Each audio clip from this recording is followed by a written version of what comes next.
Let's begin. It's the win. Listen, laugh, and learn and understand. Hope, believe that you can. It's the Women's Information Network.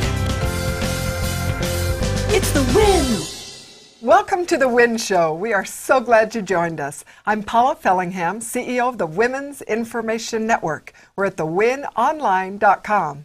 We're the online home for all women, all ages. We're a community of women helping women live joyful lives filled with passion and purpose. Our hosts today are Angela Johnson. She's the CEO of the Illuminated Woman and Business Divas. Lauralee Christiansen is the Executive Vice President of the WIN. And Kim Coles is an actress, a comedian, a speaker, and a show host. Our guest today is Tiffany Berg. You know, in tough times, in economic times like we have today, women are hungry for the essential tools to help them succeed on every level. To give us these tools, we've invited success coach Tiffany Berg, Mrs. Utah in 2007. She's the author of several books on emotional wellness. Tiffany has overcome addiction, as well as losing her husband to cancer just 2 months ago. She's a veteran of tough times and is the host of Succeeding Gracefully. We are so happy you're with us. Welcome. Thank you for having me. This is a great venue for women to get fabulous information that can really help them in their lives. Thank you. Tiffany, I'm blown away that you're here with the adversity that you personally experienced so very recently. It's inspiring to me, just that you're here. You. And you address this a lot in your show. What is the main thing you think that women struggle with today? Well, I think what we're seeing is that women are buckling under the pressure of finances and physical needs, and really not making the deposits into their physical resource that they, or reservoirs that they need.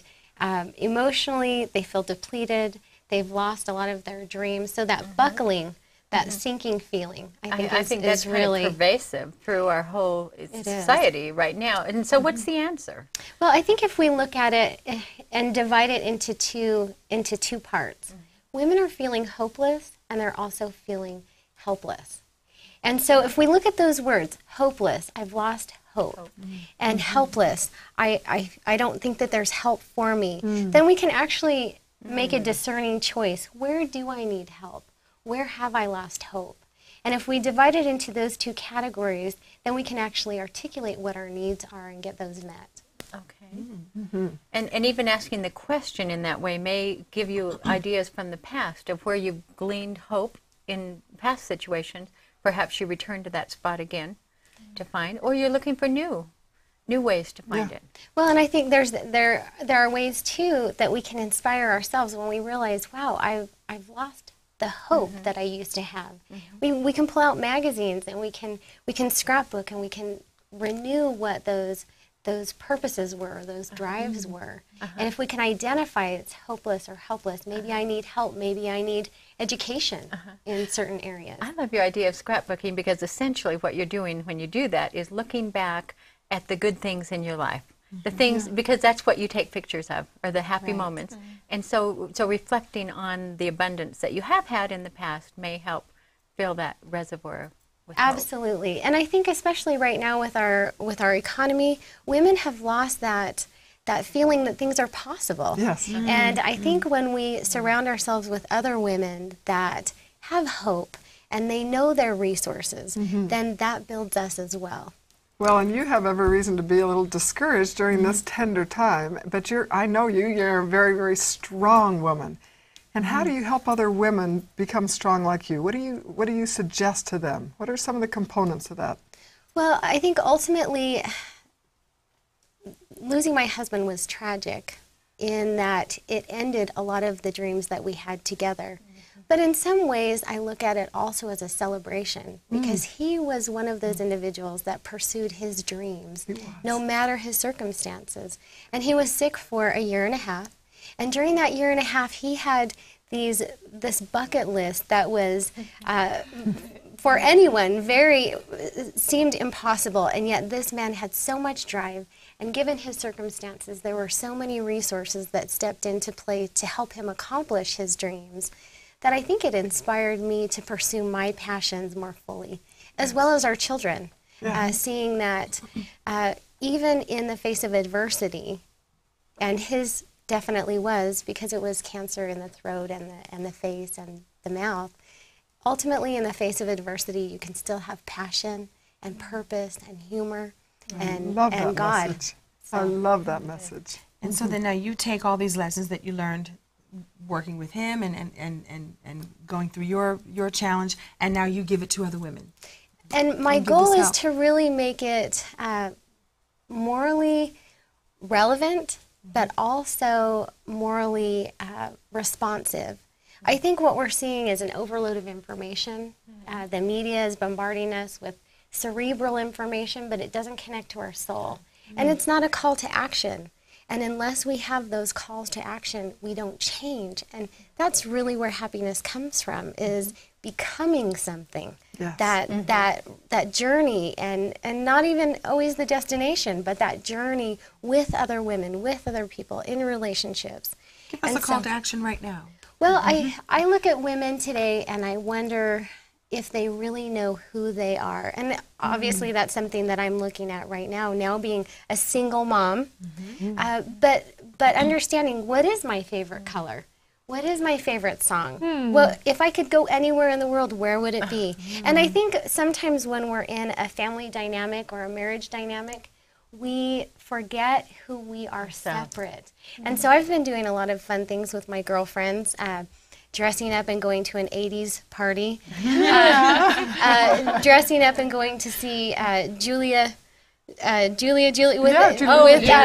aprons. And, I think remembering who we really are is so important. And I think in the busyness and the information, we've forgotten that. So if there was a call to action, it would be, if you could remember or find one thing about your personality that maybe you've forgotten, what would that be? I like that. I'm writing that one down. You could find one thing about your personality, about you. What would that be? I like that. Because that really is kind of the fragrance of who we are, and sometimes we lose that as moms. We do. Well, and I'm hearing you're mentioning a lot of simple things in life, but they're a lot bigger than we think they are. And so what's one of the biggest resources that strengthen women's lives right now?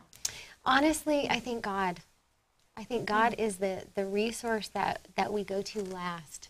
We'll ask our friends about a problem, or we'll watch Dr. Phil, or we'll read the latest Oprah magazine, and we're so hungry, and that's a good sign, but we're not really going to that source, to that quiet time.